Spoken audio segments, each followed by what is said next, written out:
बहुत समय पहले की बात है। एक छोटे से गांव में रामू नाम का एक किसान रहता था। वह ईमानदार और मेहनती था, लेकिन उसकी आर्थिक स्थिति बहुत अच्छी नहीं थी। फिर भी वह हमेशा दूसरों की मदद करने के लिए तैयार रहता था। दूसरों की मदद करने की आदत रामू की आदत थी कि वह अपनी फसल का कुछ हिस्सा गरीबों में बांट देता था। गांव में कई लोग उसका मजाक उड़ाते थे और कहते थे, तुम्हारे पास खुद खाने को नहीं है, फिर भी दूसरों को देते हो। लेकिन रामू मुस्कुराकर कहता, कर्म ही सबसे बड़ा धन है और अच्छा कर्म कभी व्यर्थ नहीं जाता। दुष्ट सेठ का लालच। गांव में हरिदास नाम का एक लालची सेठ भी रहता था। वह बहुत अमीर था, लेकिन दूसरों की मदद कभी नहीं करता था। वह गरीबों का शोषण करता और ऊंचे ब्याज पर कर्ज देता। रामू की दयालुता देखकर वह उससे चिढ़ता था।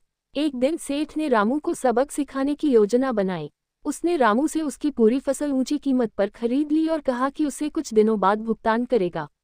रामू खुश हो गया, क्योंकि उसे लगा कि अब वह अपने परिवार की स्थिति सुधार सकेगा।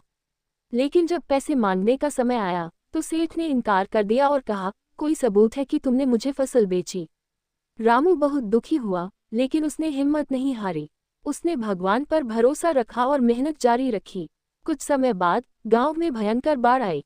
सेठ हरिदास का पूरा अनाज गोदाम बह गया और वह कंगाल हो गया। दूसरी ओर रामू की ईमानदारी और नेक कर्मों के कारण गांव वालों ने उसकी मदद की। कर्म का फल। रामू को धीरे धीरे सफलता मिल गई और उसका जीवन खुशहाल हो गया। सेठ हरिदास ने अंततः अपनी गलती स्वीकार की और रामू से माफी मांगी। रामू ने उसे माफ कर दिया और कहा, कर्म का फल हर किसी को मिलता है। अच्छे कर्म से सुख और शांति मिलती है और बुरे कर्म का फल एक न एक दिन अवश्य भोगना पड़ता है। इस प्रकार ये कहानी हमें सिखाती है कि हमेशा अच्छे कर्म करने चाहिए, क्योंकि बुरे कर्मों का फल भी बुरा ही होता है।